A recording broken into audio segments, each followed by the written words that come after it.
Today, we're taking a look at a really fascinating new book by researcher Kevin L. Brown. It puts forward a pretty radical new way to think about the world's belief systems, everything from ancient religions to modern philosophy. For thousands of years, we've all been wrestling with these huge questions. Every single civilization has tried to find answers. And in the process, they've created this incredible, rich tapestry of religions and philosophies. And this is the book right at the heart of our explainer today. It asks a really powerful question. What if the world's belief systems, which all seem to be in conflict, aren't actually in conflict at all? What if they're just speaking different languages? To explain this problem, the book introduces a core idea it calls the Babel syndrome. And it's a really powerful metaphor for why we so often seem to talk right past each other when it comes to our deepest beliefs. Think about it for a second. You've got different gods, different moral systems, completely different stories about creation.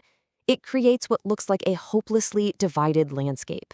The book suggests this is the Babel syndrome, the idea that these are all just different symbolic languages trying to describe the same underlying reality. Okay, so if all these belief systems are just different languages, then what we really need is a translator, right?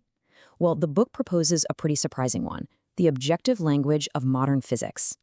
So on one side, you have the symbolic languages of tradition, myths, rituals, stories. But on the other, you have the descriptive languages of physics and systems theory, which are all about patterns, relationships, and how complex things work. The big idea here is to use the language of science to decode the structure that's hidden inside the symbols of faith. Now, this is a really crucial point. The goal here is absolutely not to prove religion right or wrong. And it's definitely not about reducing faith to a bunch of equations. It's about using science as a kind of neutral Rosetta Stone, a tool to help translate the deep structural ideas hidden within all those symbols. So, what happens when you actually use this translation tool? Well, something pretty amazing. You find that a handful of fundamental patterns start to show up again and again and again across totally different cultures and throughout history. So the first pattern is unity. This is the idea that underneath all the diversity we see, everything is fundamentally connected. It's all one whole. And this isn't just a spiritual concept. You see it in Hinduism's idea of Brahman, the single ultimate reality. And it actually echoes in modern physics description of quantum fields, where everything is just a vibration in one underlying medium. The second pattern is polarity. The classic example, of course, is yin and yang. This is the idea that reality is shaped by these complementary, opposing forces, like order and chaos, or a positive and negative charge, that together create a dynamic, living balance. This principle is just as important in ancient Taoism as it is to the physics of electromagnetism. Then you have cycles. This one is everywhere you look, right? From the seasons of the year to all the stories of dying and rising gods, this pattern of birth, death, and renewal is just a universal observation. Our spiritual traditions capture this in their myths, while thermodynamics describes it as the constant cycling of energy through systems. And finally, there's emergence. Now, this one is the idea that incredible complexity, we're talking a flock of birds, or even human consciousness, can arise from very simple underlying rules. It's a huge deal in modern systems theory, but if you look closely, a lot of ancient creation stories describe the universe unfolding in a strikingly similar way, where order just sort of arises out of a simpler, chaotic state.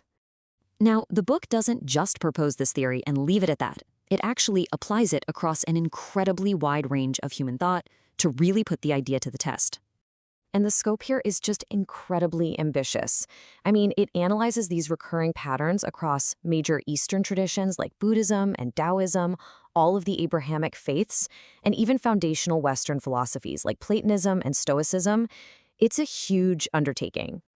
So let's just be really clear here. This approach isn't about defending one religion over another, and it's not trying to claim that they're all secretly the same. Instead, it's offering a framework for translation, a way to see the shared architecture of belief without trying to replace faith with science. So, why does any of this matter? What's the point of this translation? Well, in a world that so often feels divided by belief, the real-world value here is its potential to build some much-needed bridges. And this is really the payoff. In a polarized world, having a shared language could help us have more respectful, more productive conversations between, say, religion and science or philosophy and physics. It shifts the whole dialogue from arguing over symbols to actually understanding the deep structure of the ideas themselves. Ultimately, this look at belief systems leaves us with a really powerful question.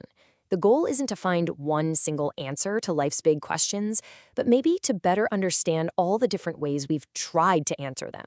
So if we can learn to translate between our deepest symbolic languages, what new conversations can we finally begin?